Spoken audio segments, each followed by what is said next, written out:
Assalamualaikum warahmatullahi wabarakatuh. Waalaikumsalam warahmatullahi wabarakatuh. Bismillahirrahmanirrahim. Alhamdulillahirabbil alamin. Wassalatu wassalamu ala sayyidina Muhammadin wa ala alihi wa sahbihi ajma'in, amma ba'du. Hadirin hadirat rahimakumullah.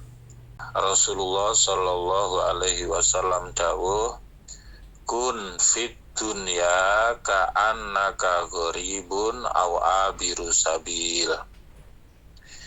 Kun ana sapa sira fit dunya ing dalam dunya iku gharibun, wong kang ngumbara, aw abiru sabil utawa wong kang liwat dalan. Artinya jadilah engkau di dunia ini seperti orang yang mengembara dan orang yang melewati suatu jalan, ya. Mengembara melewati suatu jalan, orang Jawa menyebutnya sebagai urip iku lir kadya mampir ngombe, ya. Artinya ada sesuatu yang kita tuju yaitu akhirat, ada sesuatu yang kita tuju yaitu Allah subhanahu wa ta'ala. Walal akhiratu khairul laka minal ula, dan akhirat itu lebih baik bagimu daripada dunia. Jadi dunia ini adalah wasilah, perantara. Akhirat dan Allah adalah goyah, puncak yang kita tuju. Maka jangan sampai kemudian kebalik-balik bahwa dunia dianggap goyah, tujuan akhir, sementara lalai akan akhiratnya. Maka Rasulullah mendorong kaum muslimin, kaum mukminin untuk secara seimbang menyikapi urusan duniawi dan akhiratnya. Sehingga dalam sebuah hadis diterangkan bahwa laisa bi khairikum man taraka dunyahu li akhiratihi wala akhiratahu li dunyahu wala takunu karlan 'alan nas. Bukanlah orang yang paling baik di antara kamu adalah orang yang hanya fokus akan akhiratnya, lupa akan dunianya, atau sebaliknya, hanya fokus akan dunianya tapi lupa akan akhiratnya. Wala takunu kallan 'alan nas, dan janganlah kamu menjadi beban bagi manusia atau bagi orang lain. Maka dalam hadis ini mendorong kita untuk seimbang dalam urusan duniawi dan ukhrawi. Allah Ta'ala juga berfirman, wabtaghi fima atakallah darul akhirata wala tansa nasibaka minad dunya. Carilah bagian akhiratmu dan jangan melupakan urusan duniamu. Jadi Islam mengajarkan tawazun, yaitu keseimbangan urusan duniawi dan ukhrawi, ya. Sebagai saliku thoriqil akhirat, sebagai penempuh jalan akhirat, maka yang terpenting bagaimana sepanjang jalan ini kita bisa istiqomah di jalur kebaikan, ya. Istaqoma yastaqimu istiqomatan, artinya lurus, ya. Jejak. Itu. Jadi ihdinas siratal mustaqim, tunjukkan kepadaku jalan yang lurus, ya. Kalau ada belak-beloknya dalam kehidupan, bagaimana agar bisa lurus kembali? Belak-beloknya itu apa? Ya kalau kita melakukan maksiat, biar lurus kembali maka harus bertaubat, ya. Jadi la kabirota ma'al istighfar wala soghirota ma'al israr. Tidaklah ada dosa kecil kalau dilakukan terus-menerus maka menjadi besar. Tidak ada dosa besar kalau digempur dengan istighfar, ya. Itu supaya kita tetap lurus sebagai manusia ini, tetap di jalur kebaikan, tetap di jalur taat, tetap di jalur ibadah. Karena ibadah itulah tujuan kita dihadirkan di dunia ini. Wa ma khalaqtul jinna wal insa illa liya'budun. Aku tidak menciptakan jin manusia kecuali agar beribadah kepadaku. Ibadah itu ada ibadah mahdhah, ada ibadah ghairu mahdhah. Ibadah yang murni ibadah ya seperti sholat, zakat, puasa, haji. Tapi ada ibadah ghairu mahdhah, ibadah yang tidak murni, ya. Tapi bisa bernilai ibadah. Misalnya silaturahmi, membantu orang yang tidak mampu, membantu anak yatim, dan seterusnya, sedekah, ya, berbagi, dan seterusnya. Maka apapun yang kita lakukan di dunia ini, niatkan itu semua untuk beribadah kepada Allah Subhanahu wa ta'ala. Kita bekerja, kita melayani pasangan hidup kita, anak kita, keluarga kita, berkhidmah kepada orang tua, dan seterusnya. Niatkan itu semua bagian dari ibadah kepada Allah Subhanahu wa ta'ala. Nah, kemudian selain istiqomah dalam ibadah, ya, yang tidak kalah pentingnya adalah sebagaimana yang disampaikan oleh Allah Subhanahu wa ta'ala dalam sebuah hadis qudsi. Malam yardo biqadai walam yasbir ala balai walam yashkur ala na'mai falyatlub robban siwai, ya. Barang siapa tidak ridho atas ketentuanku, tidak sabar atas ujian dariku, tidak bersyukur atas nikmatku, maka carilah Tuhan selainku, kata Allah dalam sebuah hadis qudsi. Maka kalau melihat hadis qudsi itu, setidaknya ada 3 hal yang penting yang perlu menjadi menghiasi di dalam hati kita. Yang pertama apa? Malam yardo biqadai. Barang siapa tidak ridho dengan kodokku, tidak bersabar atas ujian dariku, tidak bersyukur atas nikmatku, maka carilah Tuhan selainku. Itu firman Allah dalam hadis qudsi. Artinya apa? Pentingnya ridho, ya. Jadi manis pahit getirnya kehidupan, nah itu sebisa mungkin kita lalui, kita jalani dengan penuh keridhaan bahwa itu semua bagian dari takdir Allah Subhanahu wa ta'ala, sehingga kita bisa menerima situasi kondisi itu dengan lebih legowo, ya. Tidak sedih berkepanjangan kalaupun ada hal-hal yang tidak mengenakkan atau menyakitkan dalam kehidupan. Yang kedua, wa malam yasbir ala balai. Barang siapa tidak bersabar atas ujian dariku, ya, tidak bersyukur atas nikmatku, silahkan cari Tuhan selainku, kata Allah. Jadi selain istiqomah, beribadah, ya, kemudian ridho dalam menjalani hidup, selanjutnya adalah bersabar. Walam yasbir ala balai, maka bersabar. Kalau dalam hadis qudsi disebutkan, barang siapa tidak bersabar atas ujian dariku, maka sana cari Tuhan selain aku. Karena apa? Karena yang memberi ujian-ujian dalam hidup kita itu yaitu Allah Subhanahu wa ta'ala, ya. Kalau kita tahu siapa yang ngasih ujian itu, maka kita lebih bersabar menghadapinya, ya. Karena memang lagune kehidupan itu ya seperti itu. Kalau dalam hikam kan disebutkan, la tastaghrib wuku al-aqdar madum fi hadhihi dar. Janganlah kamu menganggap asing, janganlah kamu menganggap aneh datangnya sesuatu yang menyusahkan, masalah yang menyusahkan. Madum fi hadhihi dar, selama engkau berada di dunia ini. Sudah lagune di dunia ini banyak masalah, ya.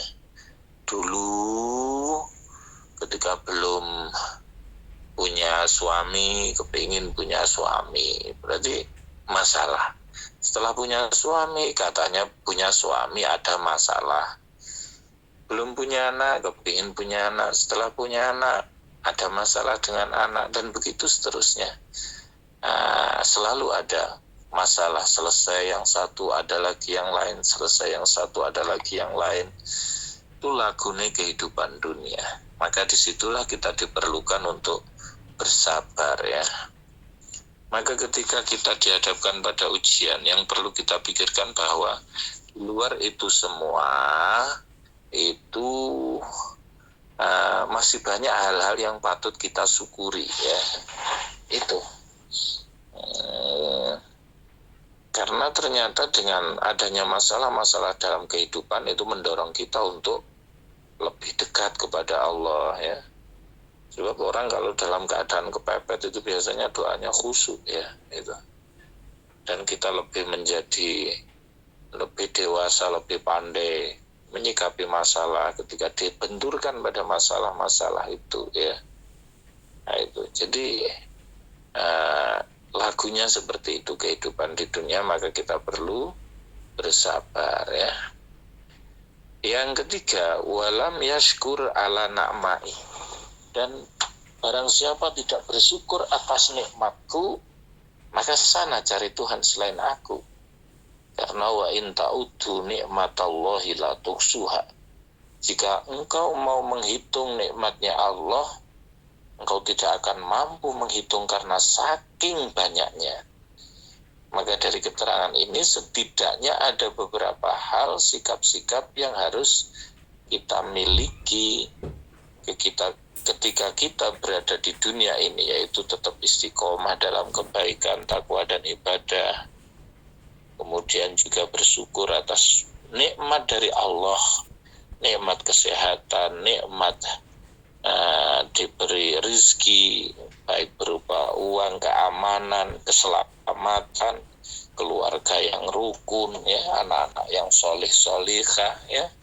Ini banyak nikmat dalam kehidupan kita kalau kita mau menghitung. Dan yang tidak kalah pentingnya selain istiqomah, ibadah, syukur, sabar, ridho, juga yaitu takwa kepada Allah. Sebab at-taqwa madaru kulli sa'adatin. Takwa itu adalah sumber dari berbagai macam sa'adah, keberuntungan, kebahagiaan di dunia dan akhirat. Yaitu dengan cara apa? Mengikuti perintah Allah dan menjauhi larangannya. Ya, karena apalagi yang dicari oleh orang di dunia ini kalau bukan yang kebahagiaan, ya. Maka supaya bahagia gimana? Kalau kita tetap istiqomah dalam ibadah, kalau kita tetap syukur, sabar, ridho, takwa, mengikuti perintah Allah, insya Allah kita akan mendapatkan sa'adatud darain, yaitu kebahagiaan di dunia dan akhirat, ya. Karena bahagia atau tidak bahagia itu tempatnya ada pada hati. Nah itu, maka disitulah pentingnya menata hati, ya.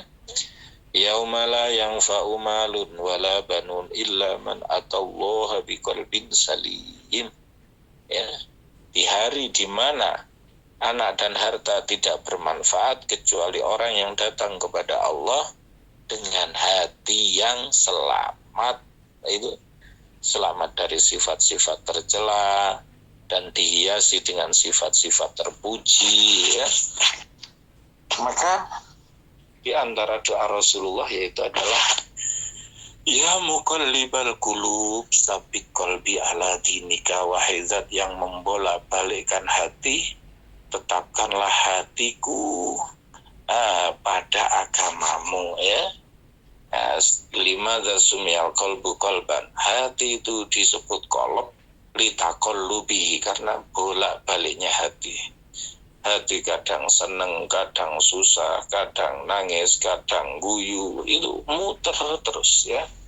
Maka kuncinya untuk menjalani hidup itu semua yaitu adalah istiqomah dalam ibadah, syukur, sabar, takwa, mengikuti perintah Allah dan menjauhi larangannya, serta ridho atas takdir dari Allah Subhanahu wa ta'ala.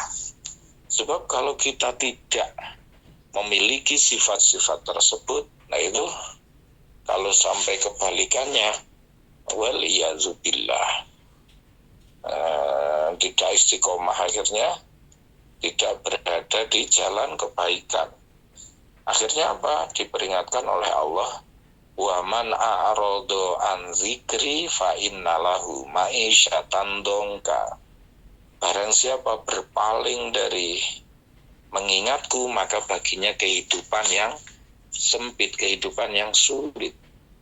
Maka ketika hidup kita merasa tidak bahagia, hidup kita merasa sempit, hidup kita merasa sulit, coba kita evaluasi tentang diri kita. Apakah kita sudah istiqomah dalam ibadah? Apakah kita sudah istiqomah dalam takwa? Apakah kita banyak bersyukurnya atau lebih banyak mengeluhnya? Kita banyak bersabarnya atau kita banyak mengeluhnya? Ya, apakah kita sudah bertakwa kepada Allah Subhanahu wa taala atau belum, ya? Nah, itu pentingnya hasibu anfusakum qabla an tuhasabu. Hisablah, evaluasilah dirimu sebelum engkau dihisab, sebelum engkau dihitung amalnya oleh Allah Subhanahu wa taala. Ya.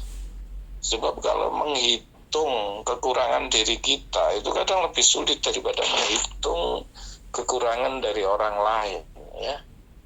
Sehingga tuba liman saghalahu uyubu nafsihi an uyuba ghairihi. Beruntung sekali orang yang disibukkan dengan aibnya sendiri sehingga tidak sempat mengorek keburukan orang lain. Jangan sampai seperti pepatah yang mengatakan gajah di pelupuk mata tak tampak, tapi semut di seberang laut nampak, ya. Nah, itulah sikap-sikap hidup yang harus kita miliki, ya, yaitu istiqomah dalam kebaikan, dalam taat, dalam ibadah, syukur, sabar, takwa, ridho, dan juga pandai-pandai menyikapi permasalahan dalam hidup, tetap seimbang urusan duniawi dan ukhrawi. Artinya pandai-pandai menyikapi permasalahan dalam hidup. Orang Jawa menyebutkan bahwa ora ono kebo sing kabotan sungune dhewe. Tidak ada kerbau yang keberatan membawa tanduknya sendiri. Artinya apa? Artinya Allah kalau menguji seseorang itu sudah ditakar, sudah diukur bahwa dia mampu untuk menghadapi itu semua. Jadi la yukallifullahu nafsan illa wus'aha. Allah tidak membebani seseorang kecuali sesuai kadar kemampuannya. Maka hendaknya kita senantiasa berbaik prasangka kepada Allah Subhanahu wa taala seperti apapun perjalanan hidup kita ini, ya. Kita tetap berbaik prasangka kepada Allah. Sebab dalam hadis qudsi disebutkan, ana inda dzanni abdi bi, aku tergantung bagaimana persangkaan hambaku kepadaku, ya. Maka itulah kunci menjalani hidup di dunia ini, yaitu istiqomah dalam ibadah, taat, dan syukur, sabar, ridho, takwa, seimbang urusan duniawi dan ukhrawi. Semoga dengan itu semua kita mendapatkan sa'adatud darain, kabejan, keberuntungan, kesuksesan di dunia dan akhirat. Itu yang paling penting yang bisa saya sampaikan. Semoga kita senantiasa diberi kesehatan, panjang umur, fitaatillah, diberi murah rezeki, Amin. rahmah, putra wayah yang solih. Semoga kula panjenengan so keluarga paringi selamat dunya, selamat akhirat. Al-Hadhihi niyah wal salihah al-Fatihah. A'udzubillahi minasyaitonir rajim. Bismillahirrahmanirrahim. Bismillahirrahmanirrahim. Bismillahirrahmanirrahim. Maliki yaumiddin. Iyyaka na'budu wa iyyaka nasta'in. Ihdinas siratal mustaqim. Siratal ladzina an'amta 'alaihim ghairil maghdubi 'alaihim waladdallin. Amin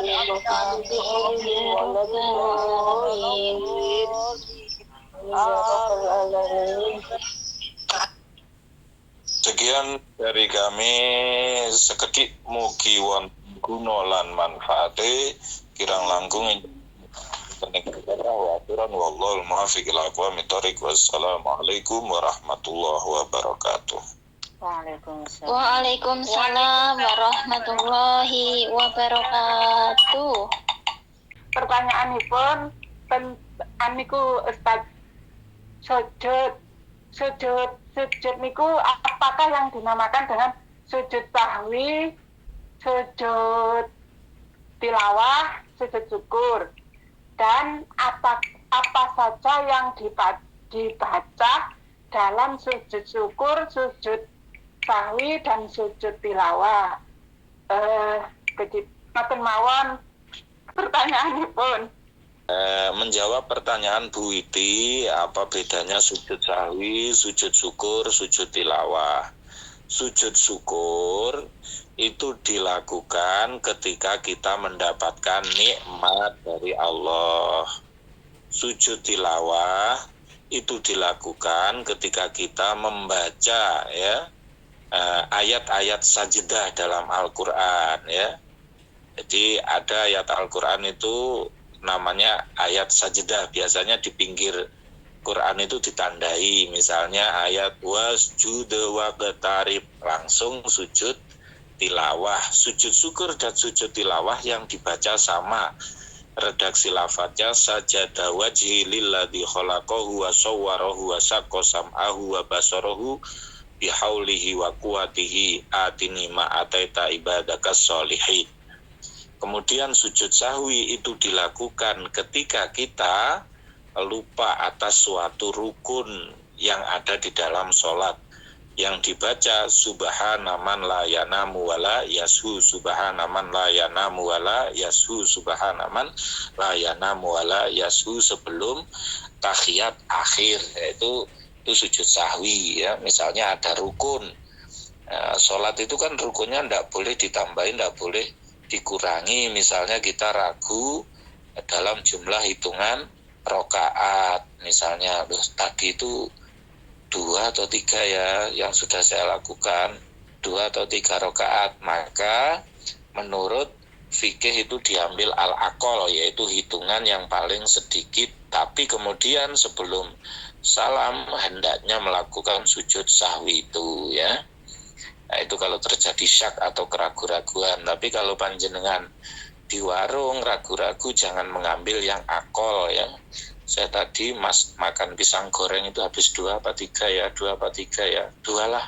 Padahal habisnya 5 ya, orangnya rugi nanti ya. Itu jadi memang ada satu setan itu yang namanya walhan ya.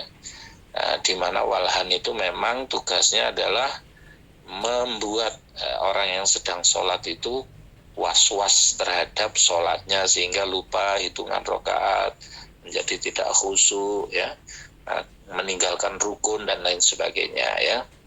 Kalau sujud syukur mendapat nikmat ya, baru lahiran anak atau baru dapat uang atau baru dapat rezeki apapun bentuknya, kita langsung sujud syukur sebagai untaian terima kasih kita kepada Allah. Sebab aqrabu ma yakunul abdu baina rabbihi wa huwa sajidun, suatu keadaan di mana seseorang itu terasa dekat kepada Allah yaitu ketika dia bersujud ya. Bagaimana tidak, sujud itu mengajarkan kepada kita untuk rendah hati, karena kepala anggota paling mulia itu berada sejajar dengan tanah dan lebih rendah daripada pantat kita. Itu mengajarkan kita berendah hati di hadapan Allah Subhanahu wa taala, dan waktu sujud itu adalah waktu yang mustajabah untuk berdoa. Jadi syukur itu kita matur nuwun, terima kasih kepada Allah.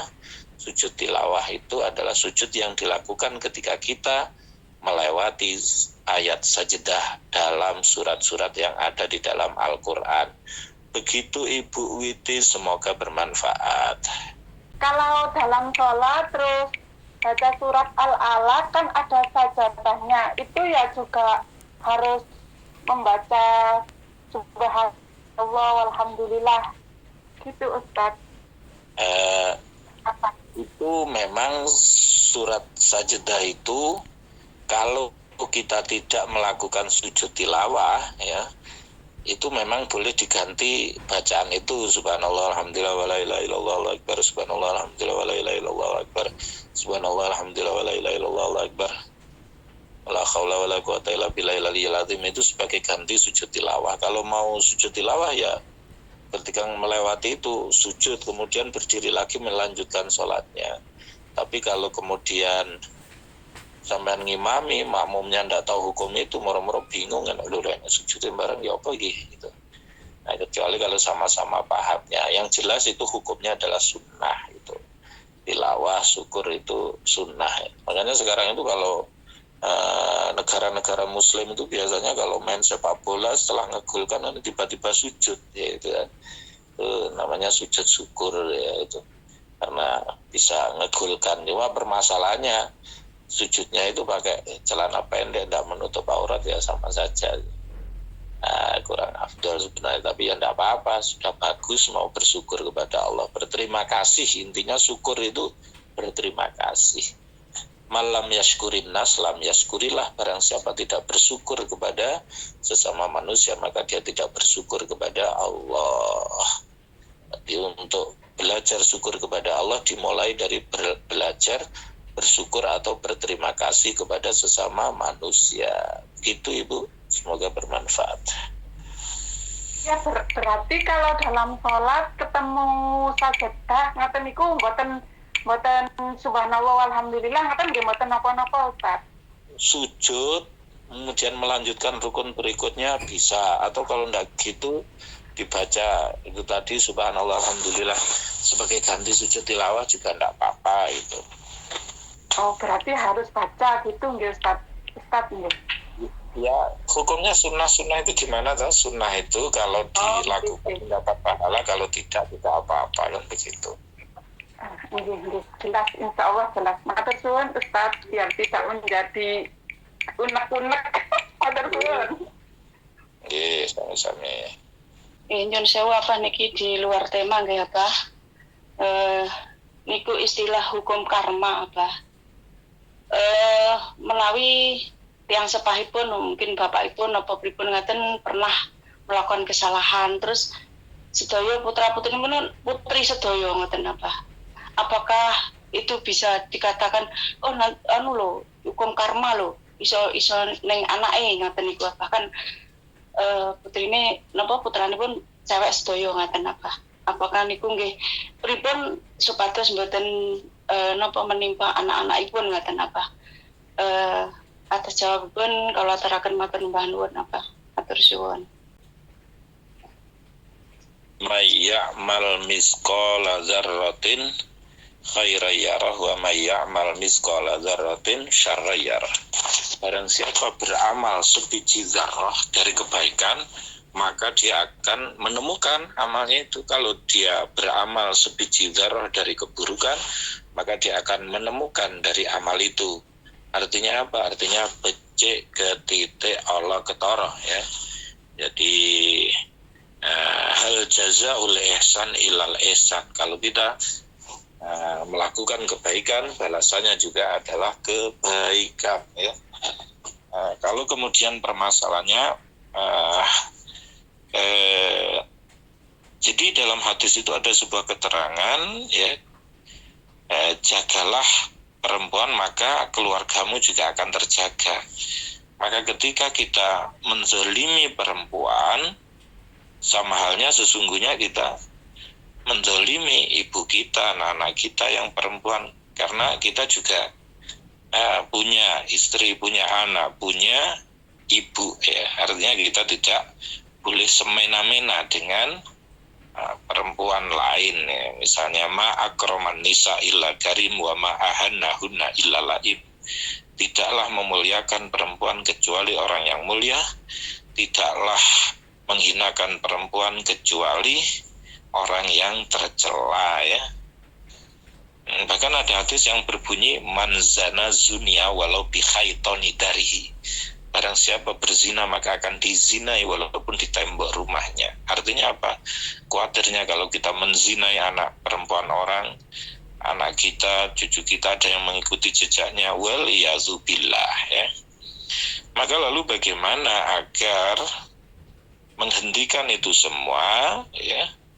Tila yarudul qada illa du'a. Tidaklah ada sesuatu yang bisa merubah ketentuan Allah kecuali hanya dengan berdoa. Kita berdoa semoga anak-anak kita dilindungi, dijaga, ditoto oleh Allah Subhanahu wa taala, ya. Kalaupun mungkin kita punya kesalahan di masa lalu, semoga keluarga kita dijaga oleh Allah, dosa kita diampuni oleh Allah. Dan memang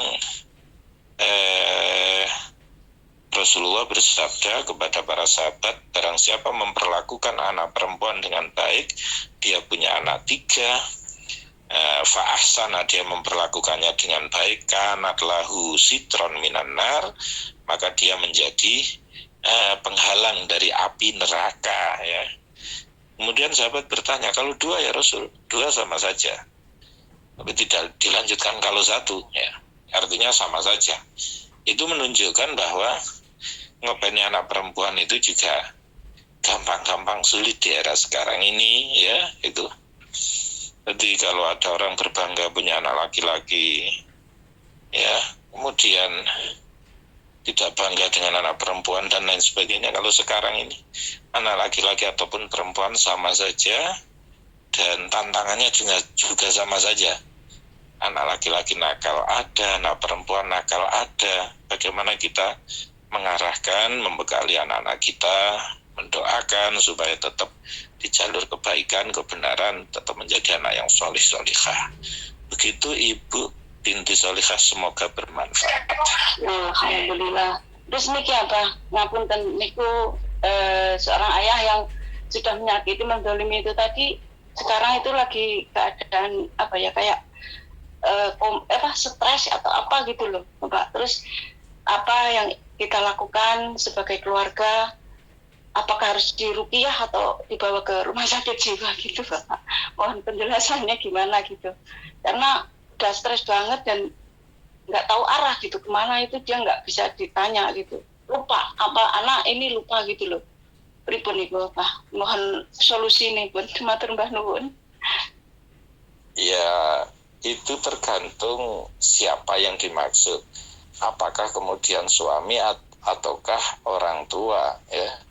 Kalau kemudian suami atau orang tua, ya Insya Allah mantan suami, Abah, mantan suami, dan anak-anaknya itu semuanya perempuan gitu, Bapak. Itu sekarang keadaannya lagi seperti itu dan memprihatinkan gitu. Mohon ini ya, Pak.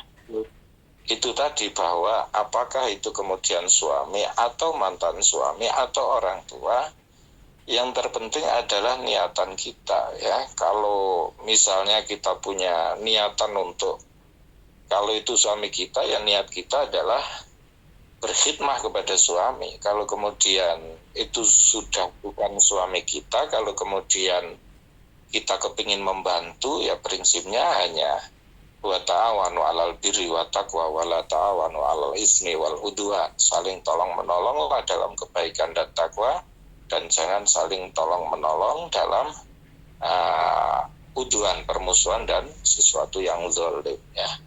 Motifnya hanya membantu. Kalaupun kemudian itu orang tua, ya kita bagian dari birrul walidain, ya.